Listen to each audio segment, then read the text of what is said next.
Sabe, eu confesso para vocês que essa semana foi difícil para mim, porque a gente ouve tantas coisas, tantas... Essa época aqui tem sido fácil para você, querido? Tem sido fácil para alguém aqui? Eu nunca pensei que nós viveríamos isso. Geração da minha mãe, geração da minha avó, geração do seu avô, nunca viveram isso. Nós estamos vivendo tempos muito difíceis. E eu fiquei,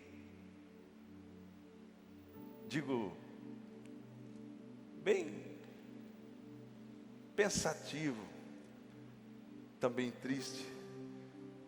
Porque a gente acompanha muito as notícias, as coisas que estão acontecendo, e você começa a sucumbir, você começa a pensar, meu Deus, o que vai acontecer com a gente? Eu fui lá conversar com a minha mãe. Irmãos, eu recebi uma força do céu quando eu conversei com a minha mãe, uma coisa extraordinária. E eu comecei a conversar com ela, falei, mãe, eu não sei, eu estou meio preocupado. Tudo que está acontecendo, nós estamos sendo aprisionados cada vez mais. Existe um sistema mundial que está oprimindo, não é só o Brasil, todas as nações. Você já parou para pensar nisso? Na Europa estão segregando de novo, já tem lockdown novamente, estão falando de uma segunda onda. Então é tudo induzindo-nos a ficarmos presos em casa. Cultura do medo, a cultura da opressão. As pessoas na Europa já estão tentando fazer manifestações, e a polícia em cima, quebrando o pau na cabeça das pessoas, seja quem for. Nós estamos vivendo um sistema em que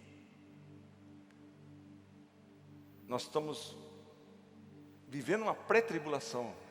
Já é momento, irmãos, já é o começo das dores. Nós já estamos vivendo dias difíceis. E eu fui conversar com a minha mãe e falei, mãe, como é que a gente vai fazer? O Supremo já está dizendo na jurisdição sobre a obrigatoriedade da vacina. Parou para pensar nisso? E essa vacina, o que tem nessa vacina? Existe uma ideia de diminuição da população da humanidade. Irmãos, nós sabemos que o que a gente tem vivido hoje foi algo que foi feito pelo homem. Pastor, mas eu vim aqui para ouvir uma palavra de consolo. Eu já estou bem triste, você está falando, mostrando uma realidade tão difícil. Calma.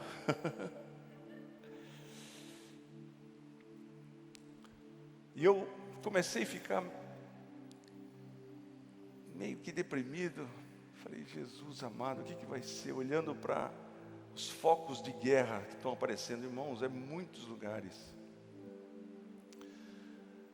E para onde você olha no mapa, existe uma movimentação de violência. Os jovens hoje são muito violentos. Hoje você conversa com jovens, vocês souberam que mais de 70 igrejas foram queimadas no Chile. Ah, pastor, não estou sabendo, eles estão queimando igrejas. Parece que até no Brasil já aconteceu atingir algumas igrejas, depredação.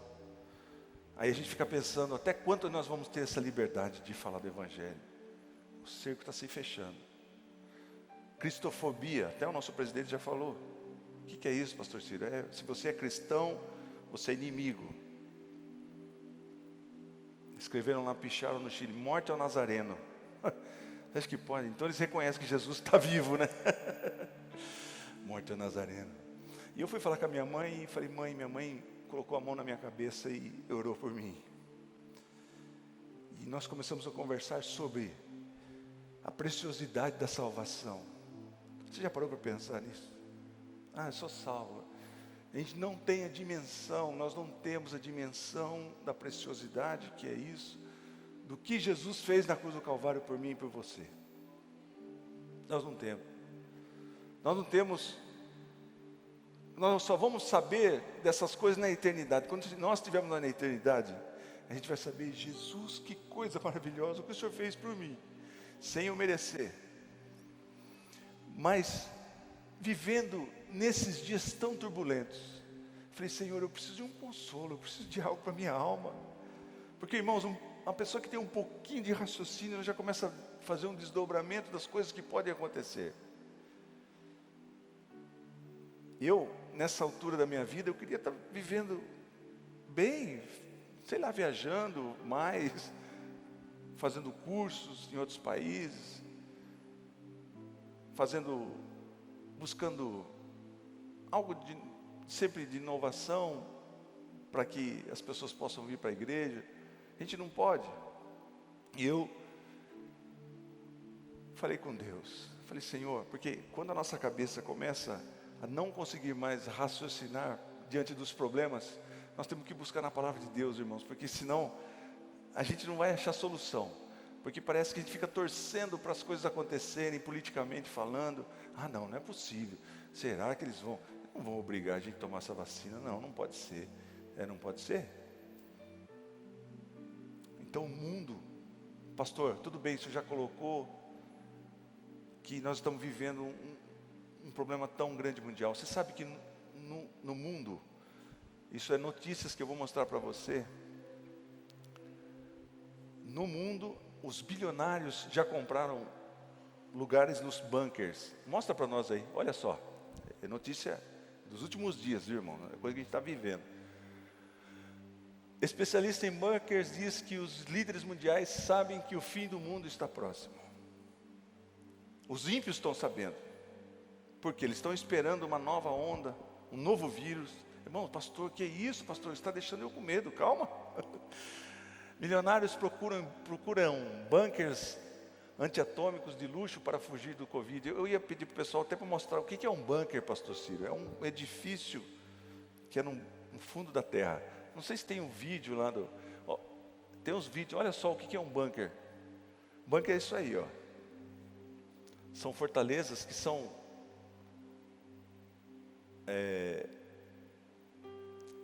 salas, lugares até confortáveis para que as pessoas se protejam.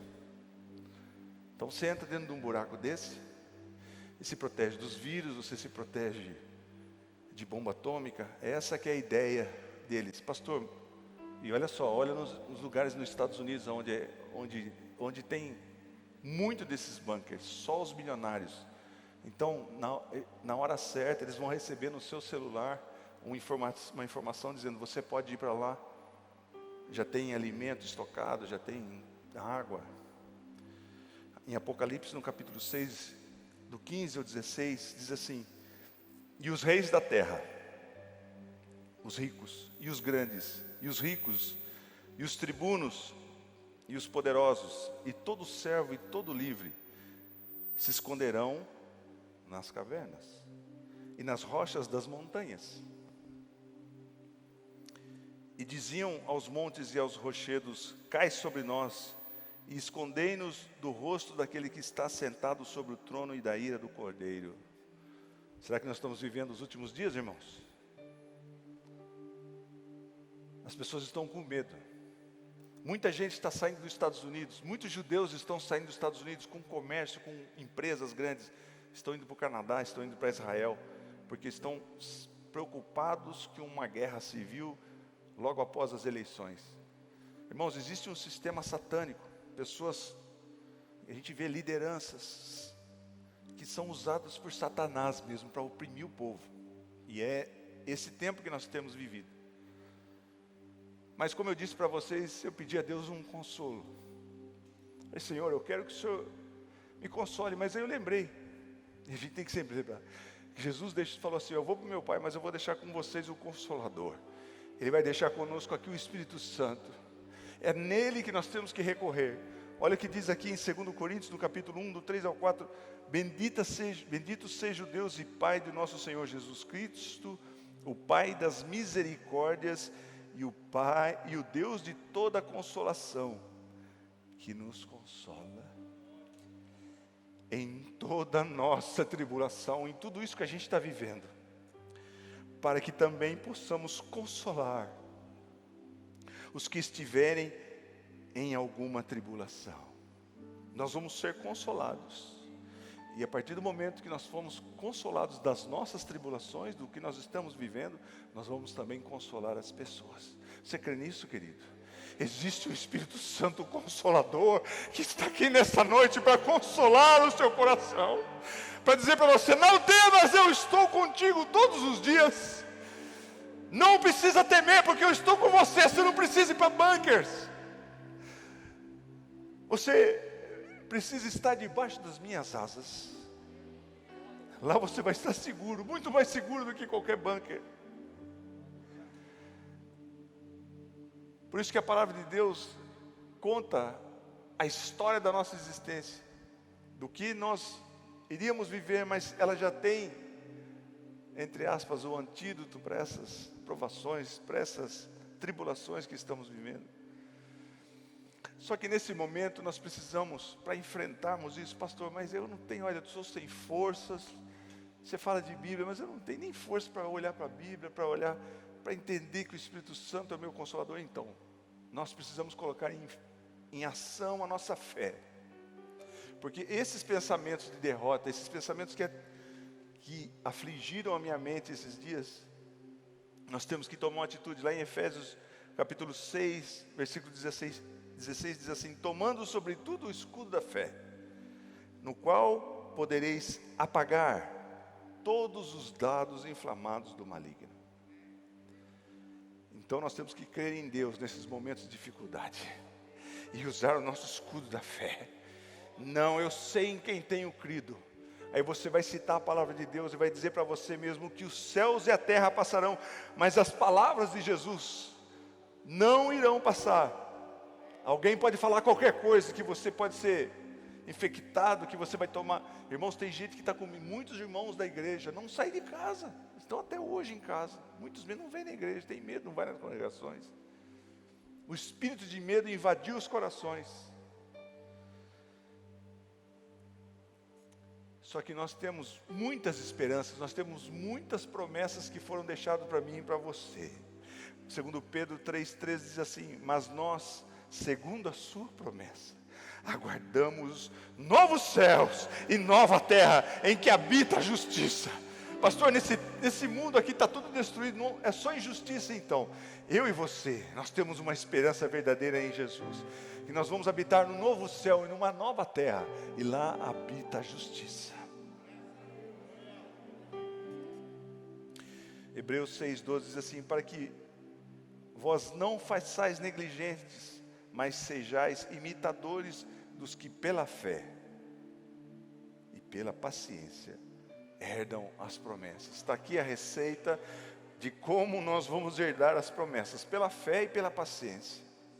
Eu sei que a impaciência faz parte da nossa cultura, faz parte da minha vida. Eu sou muito impaciente, mas nós temos que esperar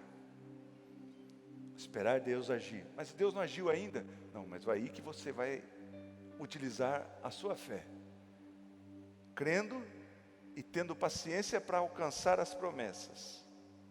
Salmo 40, do versículo 1 ao 3 diz assim: esperei com paciência no Senhor, e Ele se inclinou para mim e ouviu o meu clamor, e tirou-me de um lago horrível, de uma depressão, de uma tristeza, de uma vontade de tirar a minha vida, de um charco de lodo, e pôs os meus pés sobre uma rocha, e firmou os meus passos, e pôs um novo cântico na minha boca, um hino ao nosso Deus. Muitos verão e temerão e confiarão no Senhor. E o Espírito Santo nos ajuda, o Espírito Santo nos consola. Romanos 8, 26 e 27 diz assim: que da mesma maneira também o Espírito ajuda as nossas fraquezas, porque não sabemos o que havemos de pedir como convém, mas o mesmo Espírito intercede por nós com gemidos inexprimíveis. E aquele que examina os corações, sobre o qual é a intenção do Espírito, e é Ele que, segundo Deus, intercede pelos santos. Você não está sozinho, o Espírito Santo está intercedendo por você, a todo momento, em qualquer área que você precise. Mas como eu disse de paciência, às vezes Deus não responde e não age conosco de pronto.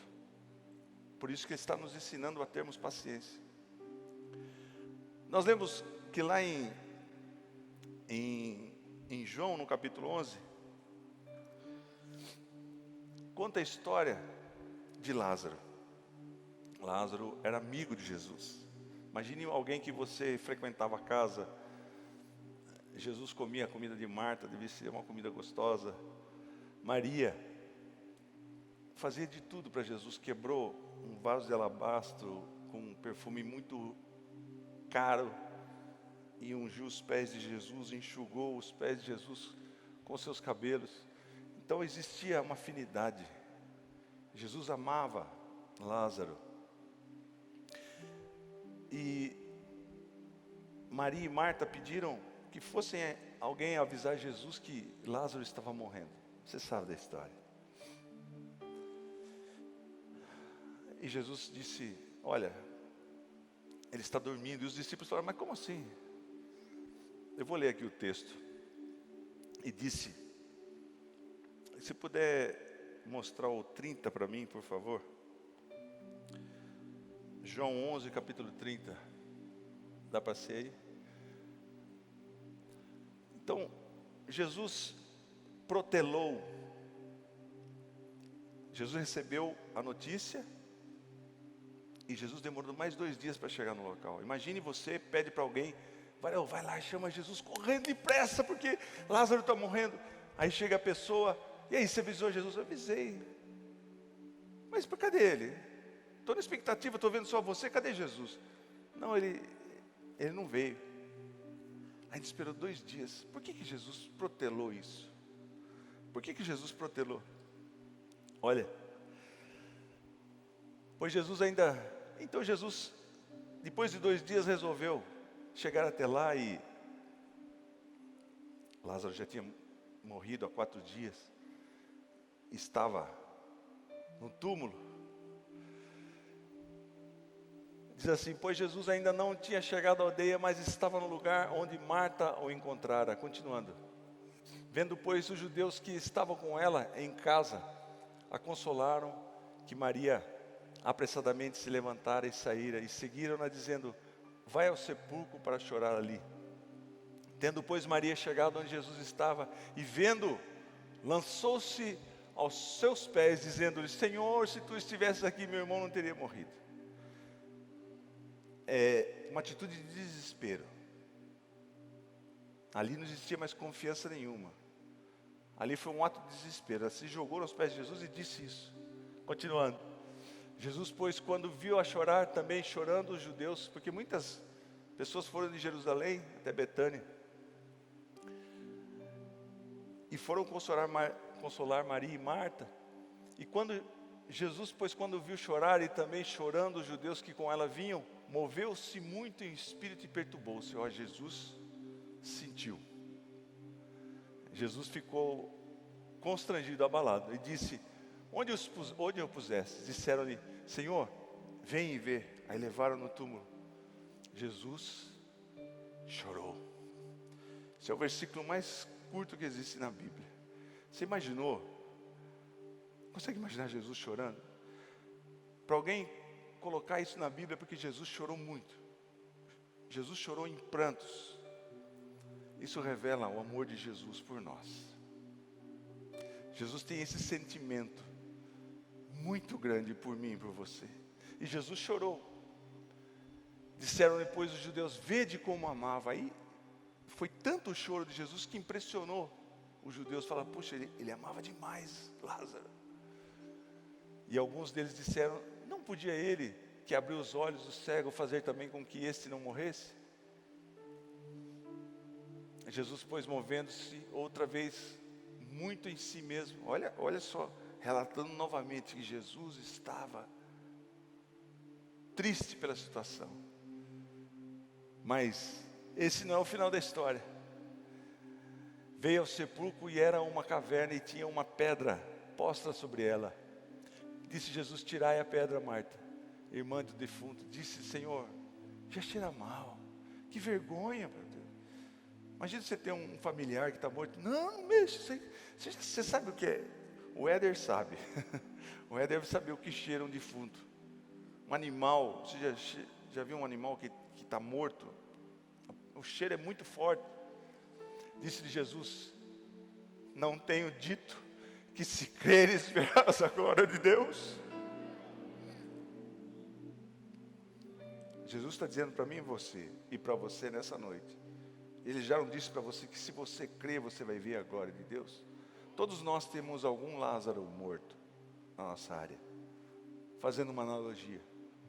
Tem áreas que tem coisas que você acha que já morreu, que não tem como mais voltar à vida. Não tem como ressuscitar. Por isso que nós estamos falando do poder da ressurreição. O nosso Deus é um Deus que traz vida novamente, em qualquer área que você esteja precisando. Já te disse, se tu creres, tu verás a glória de Deus. Só vamos ver a glória de Deus a partir do momento que nós cremos.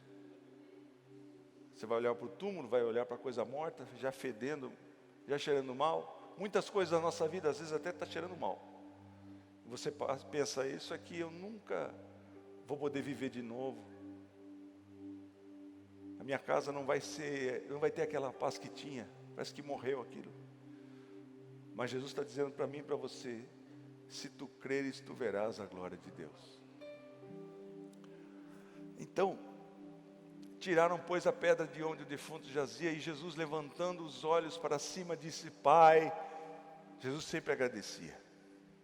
Nós temos que agradecer, mesmo diante da morte. Pai, graças te dou por me haveres ouvido. Eu bem sei que sempre me ouves, mas eu disse isso por causa da multidão que está em redor. Jesus estava falando, por que Jesus fez tudo isso? Por que Jesus demorou 2 dias? Por que Jesus fez essa oração? Ele falou, olha, eu não precisava fazer essa oração, mas eu estou fazendo essa oração para que todos que estão ao redor, para que creiam que tu me enviaste. Então vamos supor que Jesus, automaticamente ao receber a notícia de que Lázaro estava doente, ele fosse correndo lá e orasse por Lázaro, e Lázaro fosse curado. Seria mais uma cura de Jesus. Mas ele queria mostrar que ele era o enviado por Deus e que ele tinha um poder de ressurreição. Por isso que Jesus, isso era para mostrar a glória de Deus, a glória de Jesus. Então às vezes as coisas demoram na nossa vida. E a gente até, como Maria e como Marta, diz, poxa, mas agora não tem mais jeito, já passou o prazo, não tem mais como acontecer. Jesus disse, olha, eu tenho o poder para ressuscitar. E se você crer, você vai ver a glória de Deus. Outra situação de espera. Por isso que esperar, ter fé e ter paciência. O que você está precisando? O que você está enfrentando nesses dias aí que você está encontrando uma dificuldade muito grande?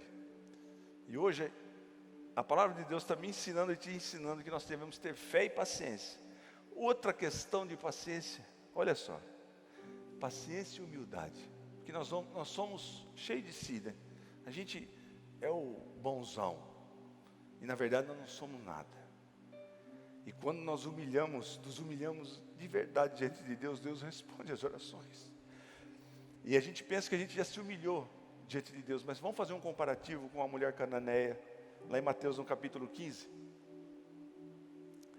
Conta a história de uma mulher que, consegue imaginar a situação, Jesus andando, os discípulos de volta, a multidão, e uma mulher começa a gritar, Jesus, Jesus, filho de Davi, tem misericórdia de mim, minha filha está endemoniada.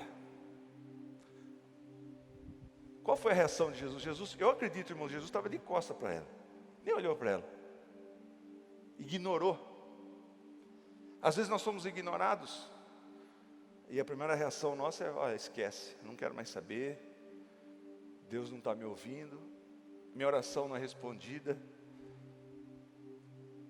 Jesus nem deu bola para aquela mulher, e os discípulos viram aquela mulher gritando, pô, Jesus, tem uma mulher aí que não para de gritar, a mulher está incomodando já. A mulher é daqueles torcedores lá do Itaquera lá. Está incomodando já. Não vai fazer nada? Jesus não se dirigiu à mulher. Outra rejeição. Nós somos rejeitados às vezes na vida. Mas olha a atitude de fé dessa mulher. Primeiro Jesus nem deu bola para ela. Depois Jesus respondeu aos discípulos, não respondeu a ela. Disse assim, mas ele não lhe respondeu palavra. E os seus discípulos chegando ao pé dele, rogaram-lhe dizendo, despede-a, manda embora. Essa mulher está incomodando já. Que vem gritando atrás de nós. E ele respondendo disse para os discípulos, eu não fui enviado, senão as ovelhas perdidas da casa de Israel. Não tem nada a ver com essa mulher, ela é cananeia. Uau! O que você faria num momento desse? O que eu faria? Viraria as costas e ir embora e... esse Jesus aí não... Cadê o amor de Jesus? Mas Jesus é amor, Deus é amor. Por que Jesus se posicionou desse jeito? Para estimular a fé daquela mulher. E às vezes nós estamos numa espera muito grande, porque Deus está estimulando a sua fé e a minha fé. Ele sabe, porque no momento certo Ele pode, a qualquer momento, resolver o seu problema, dar a bênção que você precisa. Mas Ele está estimulando a sua fé e a sua paciência. Tudo é um processo, você precisa aprender.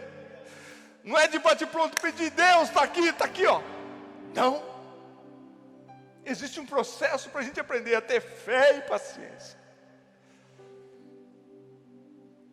E aquela mulher foi humilhada no último.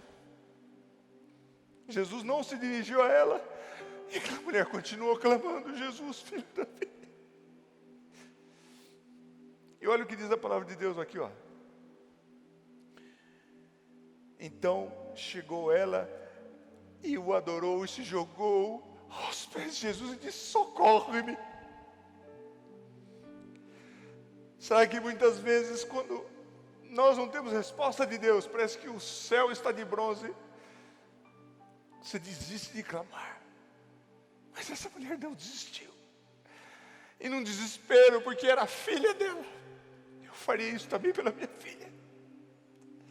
Ela se despojou de qualquer orgulho, de qualquer coisa. Ela falou, não, eu sei que Jesus pode resolver o meu problema.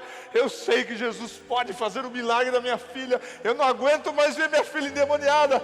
Eu quero ver ela ser curada, ser sarada. E esse Jesus tem poder.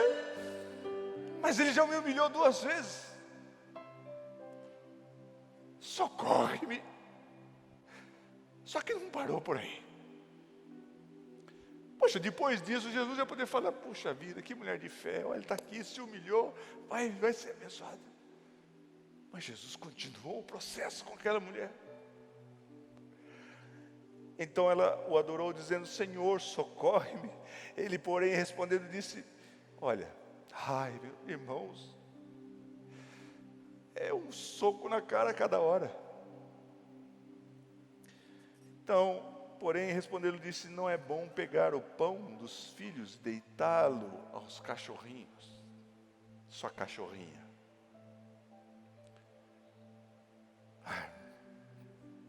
Seria gota d'água. Mas Jesus estava fazendo um processo de fé e paciência com aquela mulher. E Deus está fazendo comigo um processo de fé e de paciência, para que nós alcancemos as promessas.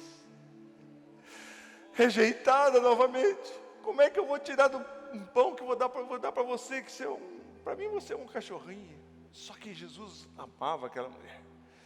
E Jesus sabia que ela podia passar por aquele processo. E a resposta maravilhosa daquela mulher, ela disse, sim, Senhor, mas também os cachorrinhos comem das migalhas que caem da mesa dos seus senhores. Isso é o nível mais baixo de humilhação. Tudo bem, eu sou um cachorrinho. Eu sou uma cachorrinha, mas eu sei que uma migalha sua, um momento de atenção do meu Senhor Jesus, eu vou ser curado, eu vou receber a bênção que eu preciso. É esse fundamento, é esse pensamento que nós temos que ter. Humilhai-vos diante da potente mão de Deus. Nós temos que nos humilhar.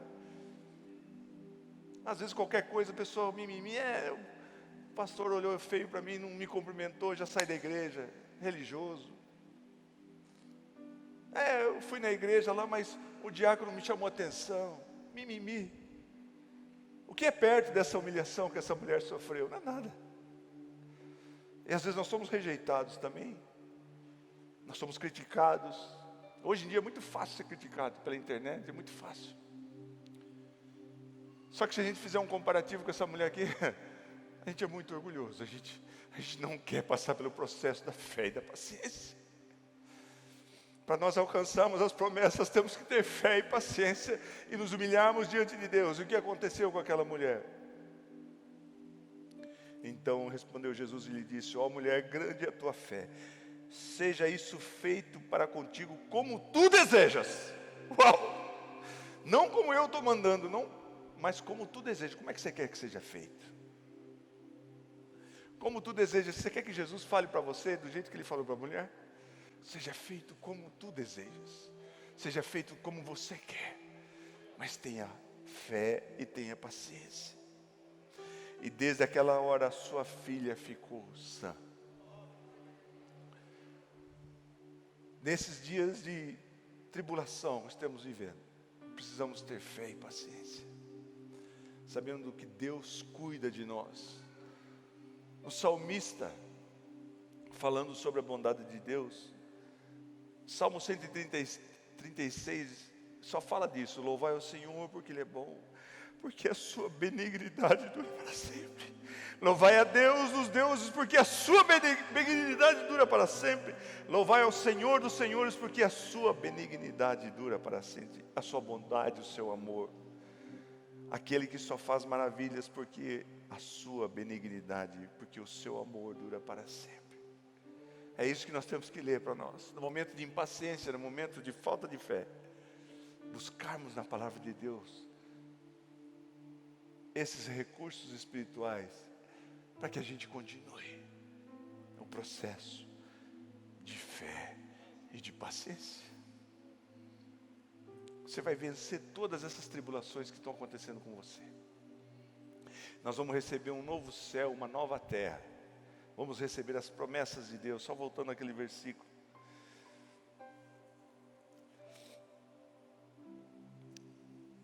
Mas segundo nós, a sua promessa, aguardando os novos céus e a nova terra, que habita a justiça. Para que não vos façais negligências, mas sejais imitadores dos que pela fé e paciência herdam as promessas. Exercício de fé e paciência. Na hora certa, Deus vai ter a resposta certa para você. Se humilhar diante de Deus.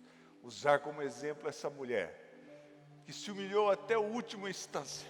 Não tinha mais onde se arrastar. E Deus, Jesus, lhe deu a palavra de vida. Falou: vai, seja do jeito como você quer. Nesses momentos de tribulação, nesses momentos de dificuldades que nós temos vivido, vamos exercer a paciência e a fé, para vencermos esses dias maus. A minha segurança não está em governantes, não está em exército, a minha segurança está em Jesus. E nós cremos que a igreja do Senhor Jesus vai ser arrebatada. Antes de acontecer qualquer coisa, a igreja do Senhor Jesus vai ser arrebatada. Nós não vamos passar por essa tribulação. Arrebatados, arrancados. Ah, pastor Ciro, mas como é que fala lá em Apocalipse que vai ter uma multidão? Nós cremos que é para o povo judeu. Existe um processo que é com a igreja e existe um processo que é com o povo judeu. Isso é motivo de polêmica. Tem gente que fica bravo. Você dá briga, sabia? Né, pastor Toninho? Né, pastor? Dá briga porque se você fala que você é pré, a pessoa parece que quer bater em você. Não, tem que colocar na sua cabeça, é pós, vai ser no meio da tribulação. Eu não sei, mas eu creio que nós vamos ser arrebatados antes. Então não tenha temor. A hora que o cerco estiver se fechando, a hora que a coisa não tiver mais saída, você pode ouvir a trombeta. Pará, pará. e no piscar de olhos você vai ser arrebatado. E só vai ouvir a trombeta quem é a igreja. Então, tenha fé e tenha paciência. E fique alerta esperando a volta de Jesus. A nossa redenção é eterna. Existe um novo céu, existe uma nova terra, no lugar onde só tem justiça. Lá não haverá choro, nem tristeza, nem depressão, nem nada, nem saudade, não vai existir nada. Esses dias eu estava comentando com a minha mãe, falei: mãe, só imagina como é que o pai está agora. Eu creio que o pai está com o corpo glorificado, está bonitão, está feliz. Eu creio nisso, porque nós vamos esquecer de tudo que a gente passou nesse plano aqui, de tão maravilhoso. Pode até lembrar, mas nem vai dar bola. Então existe uma esperança verdadeira, eterna. Nós temos que cultivar cada dia mais essa esperança. Pastor, o que vai ser? O mundo vai acabar, vai vir guerra, vai vir tribulações. Coloque essa esperança. Cultive a sua fé e a sua paciência. E espere a volta de Jesus, que a qualquer momento a trombeta vai soar. Essa é a esperança que nos consola. No novo céu, uma nova... Mas tem explicação, pastor? Não tem, é a coisa mais maravilhosa do mundo. Não tem explicação. Não dá, não tem comparativo. Mas eu queria ficar aqui, isso é bobo. Mas enquanto nós estivermos aqui, nós vamos exercitar a fé e a paciência para alcançarmos as promessas. Eu tenho certeza que o Espírito Santo está consolando você nessa noite. Eu não vou mais ficar ansioso, eu não vou mais ficar desesperado. Eu quero alcançar as promessas de Deus, e para mim alcançar as promessas é através da fé e da paciência. Então eu vou continuar congregando, eu vou continuar buscando a Deus, eu vou continuar fazendo como aquela mulher fez diante de Jesus: socorre-me. Quando você estiver em desespero, quando você estiver sem forças para continuar, você se joga nos pés de Jesus e diz: socorre-me. Deus nunca vai estar de ouvido fechado para você. Sabe que Sadraque, Mesaque e Abednego, você sabe da história? Tinha fornalha de fogo ardente e esquentaram 7 vezes mais. Sadraque, Mesaque e Abednego, acho que eles pensaram assim: não, nós não vamos nos prostrar diante de nenhuma estátua, nós vamos só nos prostrar diante do nosso Deus. Aí você pode pensar assim, a hora que eles falaram assim, eles falaram: bom, agora Deus vai agir, né? Um olhou para o outro: agora Deus vai agir, vai fazer algum movimento, porque nós provamos que nós cremos em Deus, nós demos a palavra. Aí eles estavam se encaminhando para a fornalha.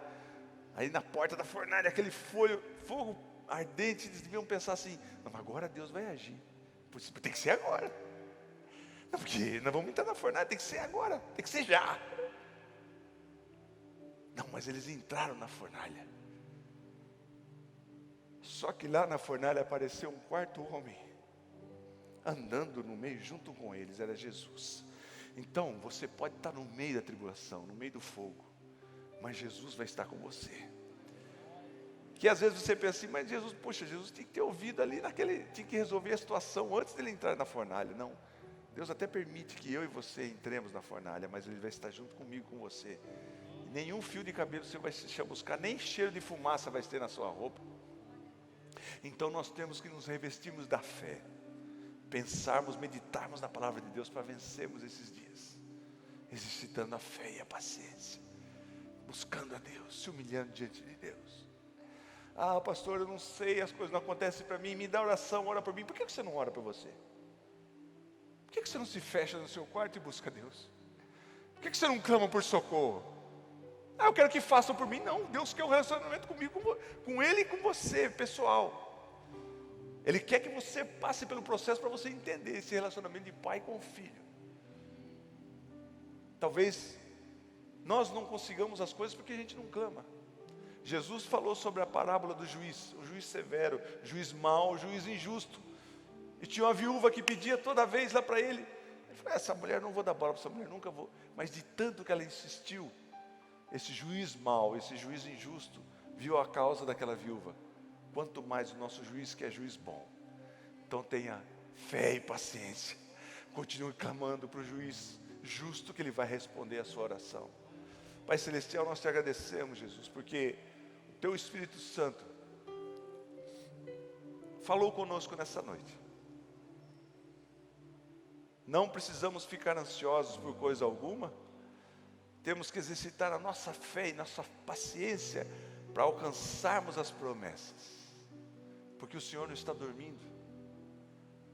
O Senhor estava dormindo no barco e aquela tempestade deixou os discípulos preocupadíssimos, achando que ia morrer, mas o Senhor, com uma simples palavra, com toda a autoridade, acalmou aquela tempestade. O Senhor não dorme. O Senhor está no controle de todas as coisas. Cuide do coração de cada um, Jesus. E nós possamos colocar em prática a nossa fé e a nossa paciência. E nos humilharmos diante de Ti. E termos uma esperança eterna, uma esperança de que vamos morar para sempre contigo. Mas que já nessa terra o Senhor cuida de nós. O Senhor estará ao nosso derredor. Mesmo quando achamos que o Senhor não está nos ouvindo, o Senhor está cuidando de nós. Mas o Senhor quer que nós passemos pelo processo de aprendizagem de ter fé e ter paciência. Cuida da tua igreja em nome de Jesus.